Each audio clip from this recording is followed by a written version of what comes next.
Dan kembali saya sampaikan, Polres Tengah ini menjadi satu hal yang penting di situasi Betawi sekarang ini, di situasi Jakarta sekarang ini. Karena dari apa yang disampaikan tadi, ini merupakan himpunan dari pandangan-pandangan, pikiran-pikiran, persoalan-persoalan yang Ketua Umum dapatkan dari perjalanan beliau di bawah, di atas, dan seterusnya.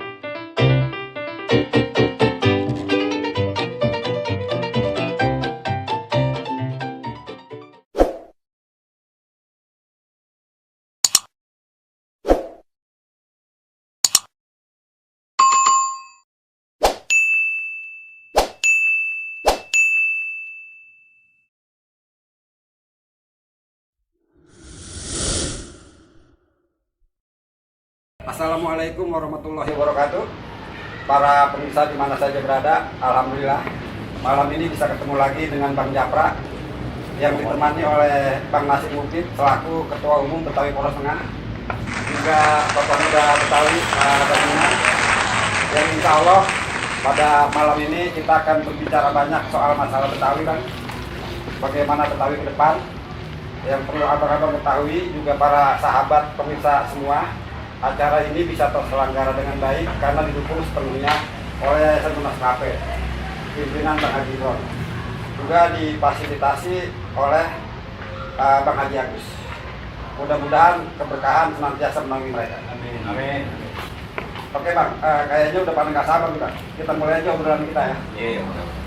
Jadi belakangan ini Bang, itu saya cermati muncul istilah Betawi Polres Tengah.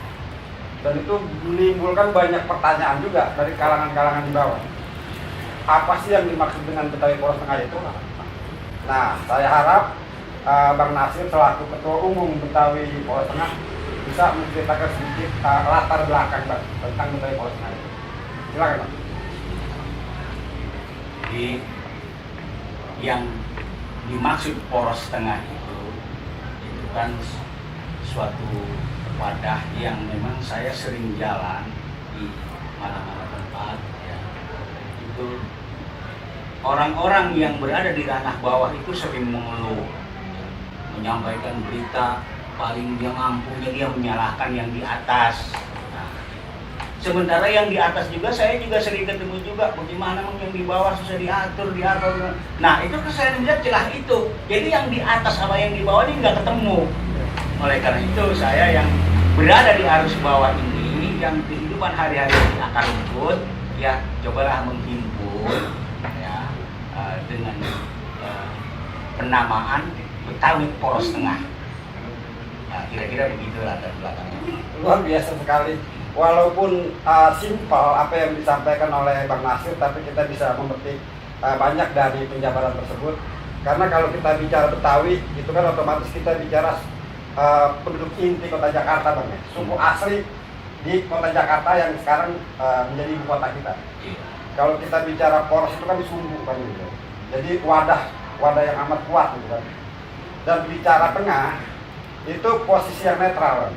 Jadi kalau ada di atas, ada yang di bawah. Betul. Kita di tengah. Iya. Ada yang di samping kiri, ada yang di samping kanan, kita di tengah. Betul. Ada yang di depan, ada yang di belakang, kita di tengah. Pada saat mereka tidak memiliki persamaan persepsi, maka Polres Tengah berusaha menyatukan mereka untuk memiliki persamaan persepsi. Luar biasa. Sebelum kita bertanya lebih jauh lagi, Bang, kira-kira apa nih komentar Abang selaku tokoh muda Betawi dengan adanya Betawi Polres Tengah, Bang? Ini menarik nih, Bang. Alhamdulillah, pertama saya ucapkan salam takdim dulu dan selamat kepada Ketua Umum Polres Tengah, Bang Mufid. Tentunya ini adalah hasil tarekat beliau. Ya, sepanjang beliau menjadi aktivis di Betawi, dan juga saya sampaikan salam hormat kepada Yayasan Tunas Betawi, Mas Kape, Pak. Yayasan Tunas Kelape, Bang Guru saya Bang Haji Ron, Dan beliau bagian daripada yang menghidupkan suasana Betawi ini. Dan kembali saya sampaikan, Polres Tengah ini menjadi satu hal yang penting di situasi Betawi sekarang ini, di situasi Jakarta sekarang ini.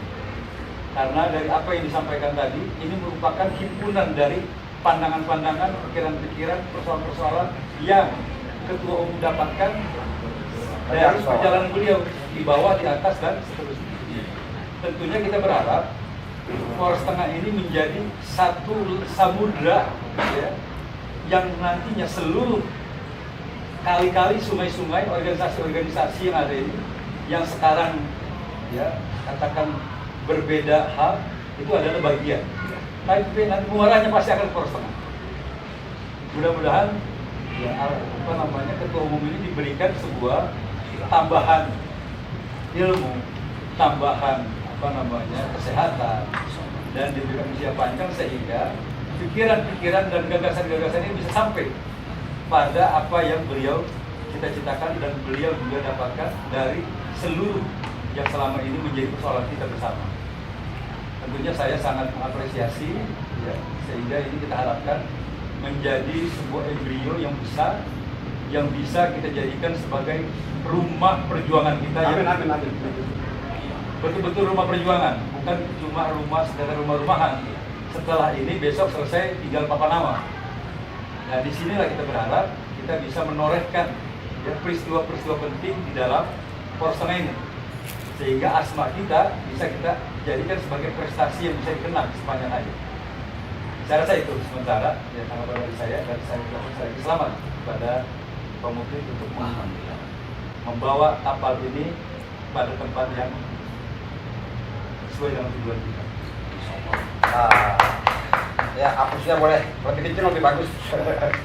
Jadi apa yang disampaikan oleh aktivis muda kita Bang Minan jelas mencerminkan, karena apa yang diomongin itu kan juga kan berdasarkan pengalaman empiris dan empirik. Jadi kalau tadi abang ngomong jangan sampai nih Betawi Polres Tengah menjadi sebuah komunitas papan nama kan ya. Berarti kan diakui atau tidak dalam perjalanan itu mungkin abang menemukan banyak juga ormas-ormas Betawi papan nama bang ya. Nah ini mungkin bahan introspeksi buat kita kaum Betawi bagaimana ke depan lebih memiliki sebuah tujuan yang jelas dalam setiap pergerakannya. Nah, kita kembali lagi ke Ketua Umum Betawi Polres Tengah yang punya slogan luar biasa ini, mengakomodir yang enggak terakomodir. Iya. Mungkin bisa dijelaskan dulu ini sedikit tadi kan. Iya. Kenapa mengambil slogan yang luar biasa? Karena Bang Nasir biasa di luar itu kan tutur-tutur pendapat para aja kan para kaum Betawi yang termarginal kan, kita tahu gimana gitu. Coba silakan Bang. Jadi di dalam wisata pemikiran saya sering melihat ya seperti yang saya ucapkan di awal tadi, banyak itu keluhan-keluhan di anak bawah itu karena memang semata-mata tidak ada yang mengakomodir. Kemudian saya lomok-lomok atas juga seperiksa, oh iya ternyata ya lahirnya atau dibentuknya atau terbentuknya ormas-ormas dan partai-partai politik itu nuansa kerjanya membelah dan membagi. Maka Polres Tengah ini mempersatukan kembali.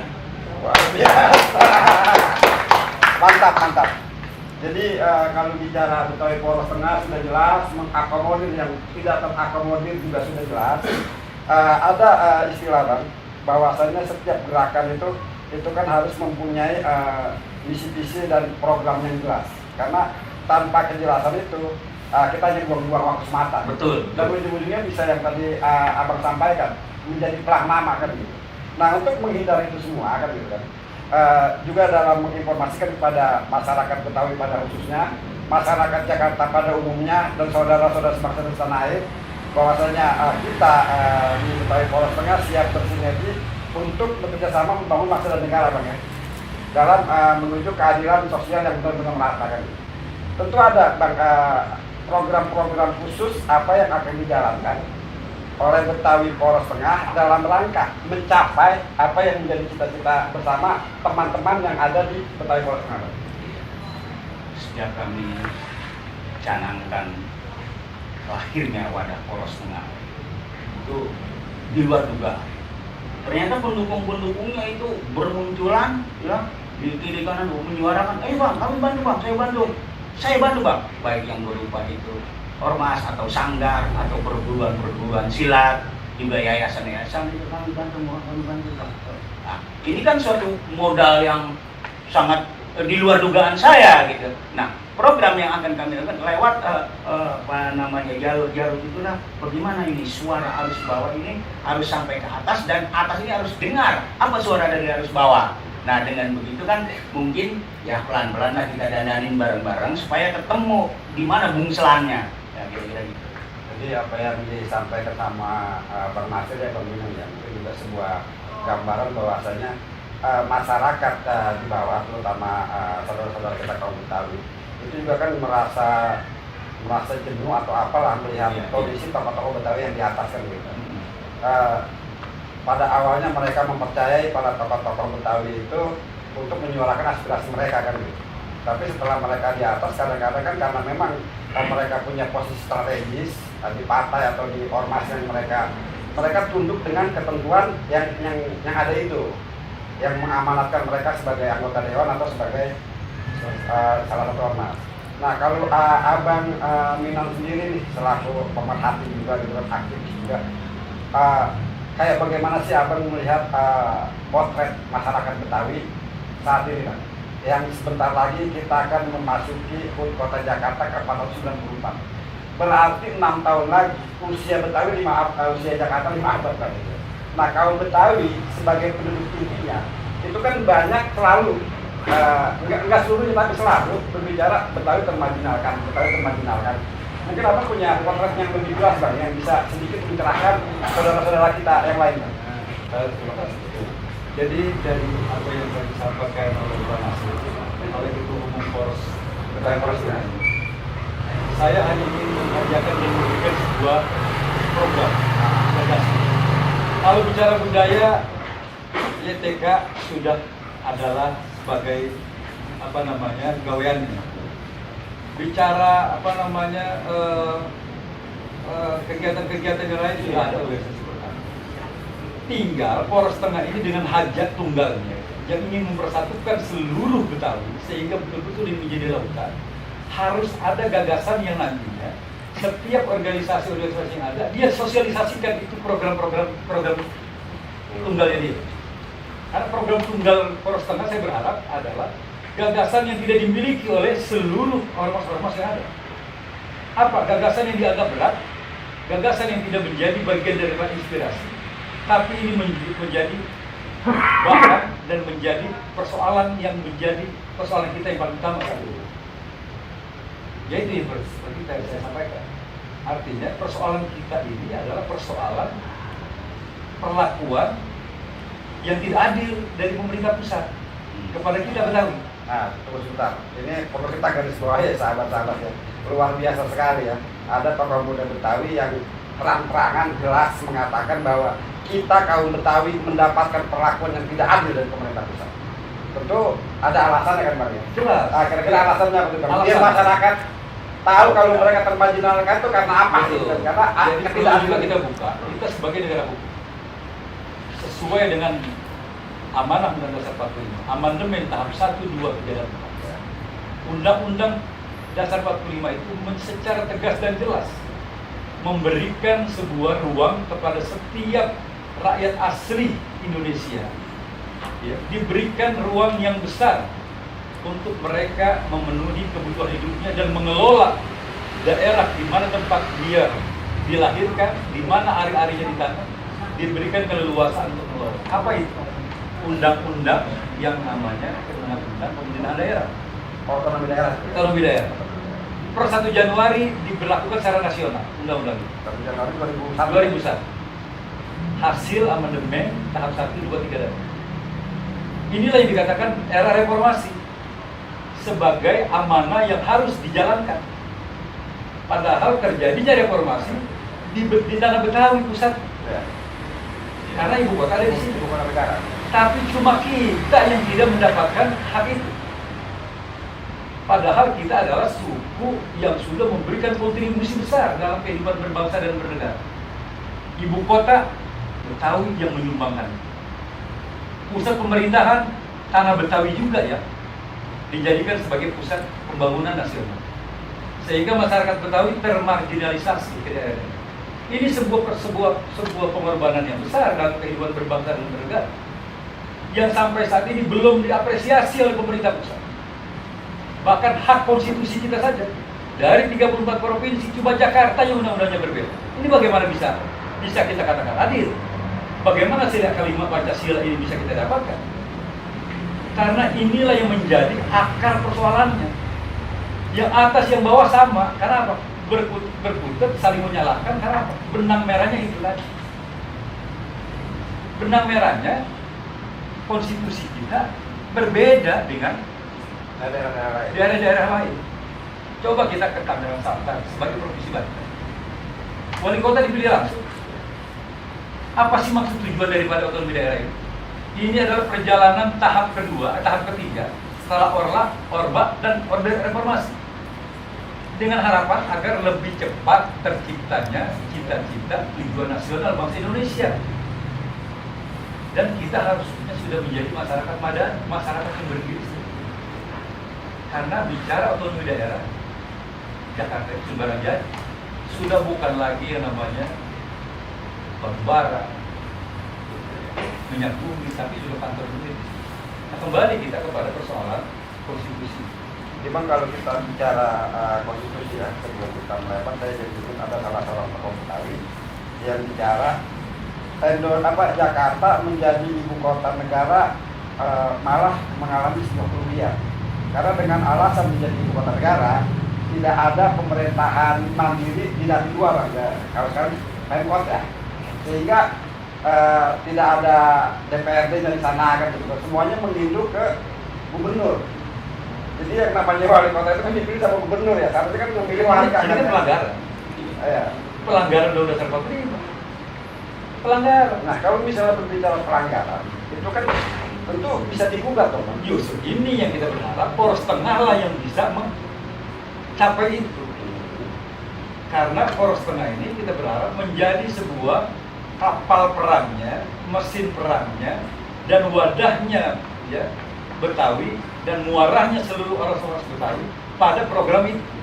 Artinya blueprint daripada seluruh kepentingan Betawi ada di poros tengah kita berharap. Boleh hapus ya. Jadi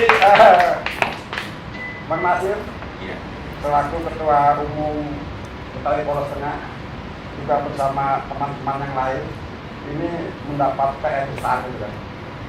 Tapi ini PR besar ini bukan mengkhawatirkan kita, itu malah memberikan harapan kepada kita bahwasanya kita memiliki teman-teman di Betawi memiliki kemampuan untuk melakukan apa yang tadi Bang Inang katakan kan. Kita agak turun sedikit ya. Jadi memang kita kalau secara undang-undang otonomi daerah kita sudah diberikan kan gitu. Sekarang nggak usah jauh-jauh lah Bang. Ini yang di bawah jadi bahan omongan banyak juga. Terutama kalangan seniman Betawi kan sebenarnya. Jadi kemarin buat saya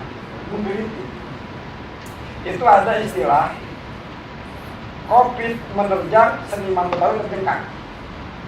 Buat saya itu elit Betawi itu seakan-akan cuci tangan, Bang. Dia tidak mampu merealisasikan Perda nomor 5 tahun 2015 Perda nomor 4 tahun 2015 tentang kelestarian budaya Betawi dengan menyalahkan COVID gitu kan. Jadi kan seharusnya kalau kita bicara real, ya kan, sebelum COVID datang seniman Betawi itu sudah terjengkang, Bang. Dengan adanya COVID udah macam-macam gitu. Jadi tidak ada istilah cuci tangan kan gitu. Nah, Bang bagaimana melihat jangan kata bicara otonomi daerah yang tingkat nasional, Bang ya. Yang tingkat perda saja nih, Bang. Sepertinya kaum Betawi padahal memiliki 98 ormas, Bang. Itu tidak mampu tuh, Bang, bagaimana untuk membuat perda itu benar-benar berjalan optimal dan dirasakan manfaatnya. Daripada mereka dibilang perda saja mandul, tidak bisa diperjuangkan. Mungkin aku punya konten atau gambaran lain, Bang. Lagi-lagi saya katakan, bicara Betawi, kita bicara hukum adat. Ketika kita bicara Betawi, kita kesampingkan hukum positif. Dan usia hukum adat ini sudah 494 tahun. Sementara hukum positif baru berapa tahun? Ya 45 79 ya kalau salah. Baru 7 79 tahun. Dan itu pun 60 masih Kita peninggalan ini Belanda bang. 94 tahun, artinya keberadaan hukum adat ini sudah jelas. Tinggal kita, kalau ketika bicara Betawi, jangan pernah kita merasa gerah, ya. Karena bicara Betawi ini bicara tanggung jawab seluruh penduduk Jakarta. Siapa saja yang disebut orang Betawi, siapapun yang tinggal di Jakarta, dia adalah orang Betawi. Itu dulu yang perlu kita luruskan. Jadi jangan kita mendiskriminasikan diri kita sendiri. Seakan-akan kita ini tidak ada lagi negara, tidak ada lagi NKRI sebagai sambungan yang harus kita jadikan sebagai integrasi kita. Karena bicara kita sekarang ini mengkanalisasikan kita. Siapa yang turut di dalam Poros Tengah? Seluruh masyarakat Jakarta harus ikut di dalam Poros Tengah. Karena agenda perjuangannya adalah agenda untuk bagaimana memberikan sebuah jalan tengah kepada masyarakat Jakarta agar hak mereka diberikan sama seperti daerah-daerah lain di 30 provinsi dan 576 wilayah kota dan kabupaten. Artinya, lagi-lagi saya berharap Poros Tengah ini bisa menjadi sebuah jalan yang menjadi solusi, ya, masyarakat Betawi, masyarakat Jakarta. Betawi ini sebagai penduduk inti yang harus juga open, yang tidak juga mengkriminalisasikan daripada orang-orang yang sekarang ini rakyat Betawi, rakyat Jakarta yang sudah sama-sama tinggal dengan kita sebagai bagian daripada kita. Apapun agamanya, apapun sukunya, setelah mereka tetap, ya, sebagai warga Jakarta, dia adalah orang Betawi dan wajib bersama-sama dengan kita untuk memperjuangkan hak-hak kita secara paripurna. Karena ini persoalannya. Saya memimpikan itu dari 2001 yang lalu. Dan mudah-mudahan 20 tahun ini berjalan, Poros Tengah ini menjadi sebuah ilham yang memang diberikan kepada, ya, sebetulnya Bang Haji Imron selaku JTK ini, yang sudah menginspirasi ini kepada Ketua Umum, sehingga Ketua Umum saya berharap dengan mentalitas yang kuat, karena di belakang abang ini orang-orang besar, insya Allah, dan menjadi sebuah pemimpin yang tidak lagi berpikir tentang sulit dan tidak mungkin, harus mudah dan pasti. Saya berharap seperti itu. Nah, para sahabat sekalian, jadi jelas ya, jangan sekali-sekali kita berpikir sulit dan tidak mungkin. Karena dalam kata-kata bijak itu tertuang sebuah kalimat yang menurut saya juga bisa memotivasi kita gitu. Tidak ada yang tidak mampu kita lakukan, yang ada yang kita tidak mau. Selama kita masih mau, kita akan mampu. Termasuk bagaimana kita berjuang bersama-sama lewat Betawi Poros Tengah untuk mempersatukan masyarakat Jakarta menuntut haknya sesuai dengan konstitusi yang telah diamanatkan dalam Undang-Undang Otonomi Daerah. Kalau itu sudah berjalan, insya Allah sampai itu maka kecil ya. Perlu maka perlu. Nah, para sahabat sekalian, bicara singkat ini mudah-mudahan menginspirasi saudara-saudara sekalian. Nah, apabila juga ada pertanyaan-pertanyaan, silakan tulis di kolom komentar. Insya Allah nanti akan kita diskusikan lebih lanjut lagi dengan Bang Nasir, dengan Bang Minan dan tokoh-tokoh Betawi lainnya yang kompeten di bidangnya tentunya kan juga. Sebelum saya tutup acara obrolan singkat ini, mungkin ada tambahan dari Pak Ketua Umum Betawi Poros Tengah dulu. Sebelum saya tutup, silakan. Ya. Saya cuma menguatkan, mengenalkan tadi, ya, banyak ya bentuknya ormas-ormas, ya, itu yang terdaftar, partai politik, apa itu saya saya perhati nuansa kerjanya itu kan ya kerja politik membelah dan membagi. Ya. Nah, Poros Tengah ini akan mempersatukan kembali. Terima kasih.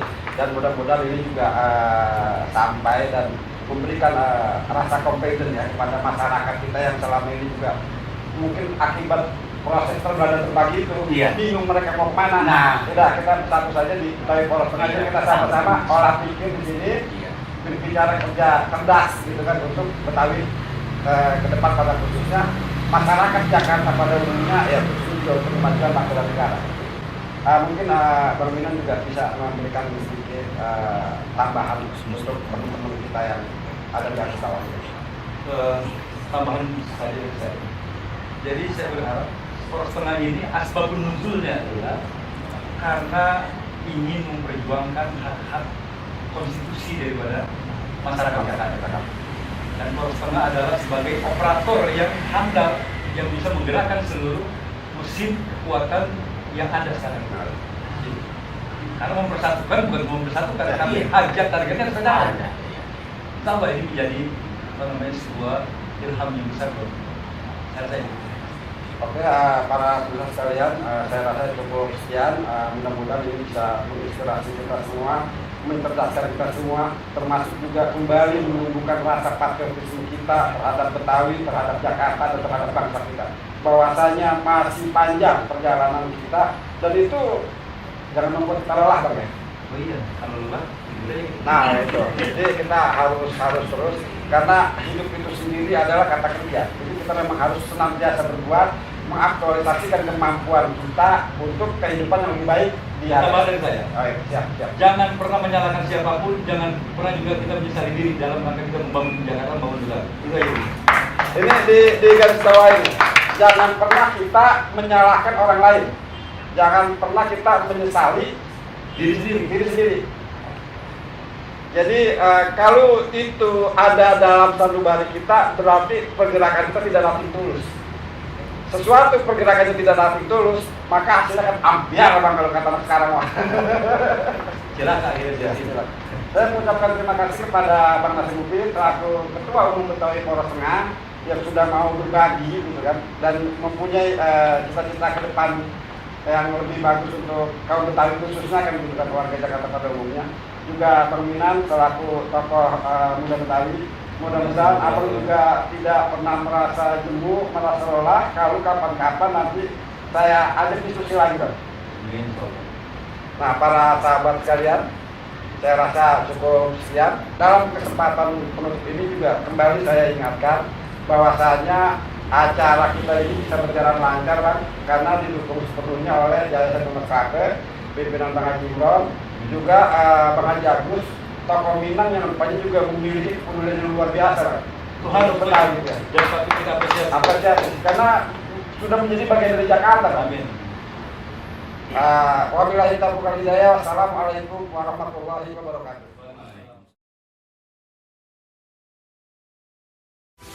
Alright.